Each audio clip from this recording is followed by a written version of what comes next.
देती है। चीज मोमो वाली, सीधा दार्जिलिंग के मोमो आपके घर, आइए आइए।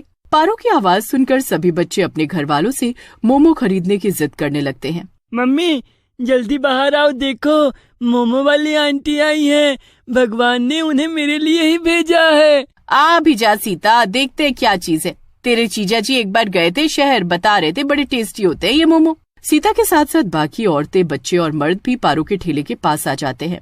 सिर्फ 30 रुपए में फुल प्लेट मोमोज, पूरे 12 पीस, वो भी चटनी के साथ। किसको किसको चाहिए? पहले मुझे। आंटी पहले चिंटू खाएगा। चिंटू के साथ बाकी बच्चे और बड़े भी एक एक प्लेट मोमोज ले लेते हैं। अरे वाह, ये तो बड़ी स्वादिष्ट चीज है। हाँ भाभी, पारो सभी की सेहत का ख्याल रखते हुए खाना बनाती है। चावल के आटे के मोमो है ये नहीं कि चाउमीन की तरह मैदा इस्तेमाल कर लिया। फिर तो तेरा काउंटर खाने के लिए पक्का। अब हर शाम सभी पारो के ही ठेले पर जाते हैं और मोमो का मजा लेते। एक हफ्ते बाद महेश चाउमीन वाला अपने गांव वापस लौटता है और वो देखता है कि उसके चाउमीन लगाने की जगह ठीक बगल में पारो मोमो बेच रही है। यहाँ से अपना ये ठेला लेकर कहीं और लगा ले। ये गांव महेश का है, यहाँ सभी सिर्फ महेश के चाउमीन ही खाते हैं। हाँ, वो पहले की बात है भैया, अब तो सभी पारो के मोमो के दीवाने हैं। 10 मिनट रुकिए, सब पता चल जाएगा। 10 मिनट बाद जैसे ही शाम ढलती है, ग्राहक का आना शुरू हो जाता है, पर कोई भी महेश के ठेले पर नहीं जाता। अरे चिंटू बेटा, हम गांव से वापस लौट आए हैं, आओ चाउमीन खाओ। नहीं चाचा, अब हम तुम्हारा चाउमीन नहीं खाएंगे, हम तो पारो आंटी की मोमो खाते हैं।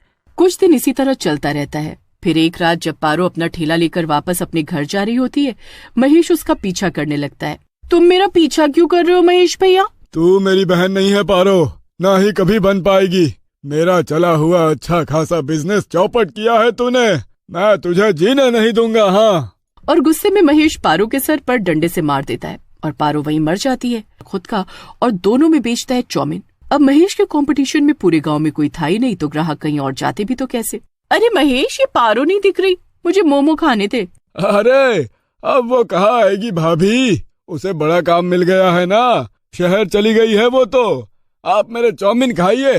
पारो के कस्टमर सिर्फ और सिर्फ पारो के मोमोज खाएंगे, सिर्फ पारो के। चाउमीन खाते खाते सुषमा अपने घर की ओर बढ़ ही रही होती है कि चुड़ैल उसके सामने आकर खड़ी हो जाती है। बचाओ मुझे, बचाओ। अब तो तुझे मेरी दुनिया में चलना होगा सुषमा, वहाँ मैं तुझे मोमो खिलाऊंगी। चीज मोमो वाली चुड़ैल पारो सुषमा के गले पर काट लेती है, जिससे सुषमा बेहोश हो जाती है। चुड़ैल सुषमा को अपने कंधे पर लाद कर जंगल की ओर ले जाती है। सुषमा के हाथ से चाउमीन की प्लेट वहीं जमीन पर गिर जाती है।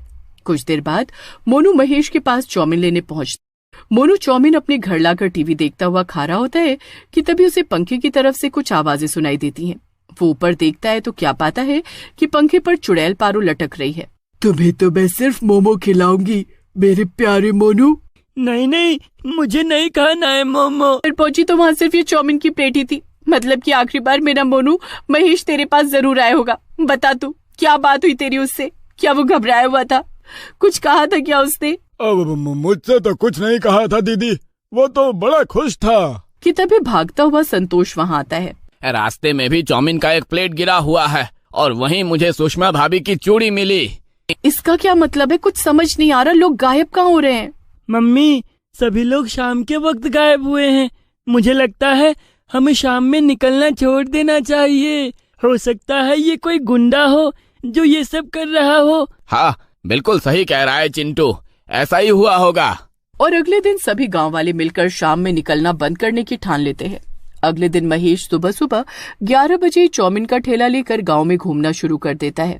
जरा रुको महेश, 1 मिनट चाउमीन दे दो मुझे, आज नाश्ता नहीं बनाया मैंने, यही खा लूंगी। महेश सीता को 1 प्लेट चाउमीन देकर आगे चला जाता है। सीता जैसे ही 1 चम्मच चाउमीन अपने मुंह के पास लाती है, चुड़ैल उसके सामने आ जाती है और उसे अपने साथ ले जाती है। अपने कमरे में बैठा चिंटू ये सब कुछ देख लेता है। मतलब ये चुड़ैल सभी चाउमीन खाने वालों को पकड़ कर ले जा रही है, पर क्यों? मुझे मम्मी को बचाना होगा और बाकी सभी को भी। चिंटू बचपन से ही बड़ा होशियार था और वो बिना घबराए इस बारे में सभी गांव वालों को बताता है। सभी चुड़ैल को फंसाने के लिए एक प्लान बनाते हैं और चुड़ैल को अपनी तरफ बुलाने के लिए संतोष जानबूझकर महेश से चाउमीन लेकर खाना शुरू करता है। चाउमीन की स्मेल आते ही पारो वहाँ पहुँच जाती है। कब चाउमीन खाना छोड़ोगे रे तुम सब? इतनी जल्दी मेरे मोमो को भूल गए सभी। चुड़ैल पारो अपने साथ संतोष को भी ले जाती है। सभी गांव वाले चुड़ैल का पीछा करते हुए जंगल के बीचों बीच पहुंचते हैं। गांव से गायब हुए सभी लोग वहीं उन सलाखों में कैद थे, पर कोई दुखी नहीं दिख रहा था। सभी आराम से मोमो खा रहे थे। कौन हो तुम? छोड़ दो मेरी मम्मी को। नहीं छोड़ूंगी, मैं किसी को नहीं छोड़ूंगी। ये सभी चाउमीन पसंद करते हैं, मैं इन सबको मोमो खाना सिखा रही हूँ। पहली बार ऐसी चुड़ैल देखी है। कौन हो बहन तुम? मुझसे क्या पूछ रहे हो? पूछो महेश से, जिसने मुझे इसी जंगल में मारकर फेंक दिया था। मैं चीज मोमो वाली पारो हूँ। एक रात अपने कंपटीशन को खत्म करने इसने मेरा पत्ता साफ कर दिया, क्योंकि मेरे मन की इच्छा अधूरी रह गई थी। मैं चुड़ैल बन गई। उस दिन मैंने सोचा कि जब भी ये धोखेबाज किसी को चाउमीन खिलाएगा मैं उसे गायब कर दूंगी, ताकि सबका इल्जाम महेश पर आ जाए और तुम सब उसे गांव से निकाल दो। पर ऐसा कुछ नहीं हुआ। लोगों को मोमो खिलाने से मुझे खुशी मिलती है, इसीलिए मैं सभी को यहाँ लाने लगी। हर रात मैं यहाँ मोमो का ठेला लगाती हूँ और इन सबको मोमो खिलाती हूँ। ये बिल्कुल ठीक कह रही है गांव वालों, ये बुरी चुड़ैल नहीं है। अरे आप लोग क्या इस चुड़ैल की बातों को मान रहे हैं?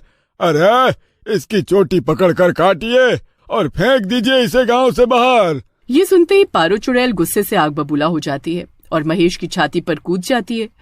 डर से महेश सारी सच्चाई उगल देता है। छोड़ दो पारो उसे मत मारो, उसकी सजा उसे पुलिस वाले देंगे। तुम बुरी नहीं हो, हमें बताओ हम तुम्हें कैसे मुक्ति दिलाएं। गांव में जंगल के बीचों बीच मेरी लाश है, उसे जला दो, पर उसके पहले मैं तुम सभी को अपने बनाए मोमो खिलाना चाहती हूँ। और पहली बार एक चुड़ैल गांव में अपना ठेला लेकर यहाँ से वहाँ मोमो मोमो बोलती हुई घूमती है और सभी को मोमो खिलाती है। कुछ देर बाद वहाँ पुलिस आती है और महेश को अपने साथ ले जाती है। अब मुझे अच्छा लग रहा है, मेरी आत्मा मुक्त हो रही है, मैं चलती हूँ। Thank you Chintu. पारो चुड़ैल की आत्मा आसमान की ओर जाती हुई गायब हो जाती है और वीरानपुर गांव फिर से खुशहाल हो जाता है।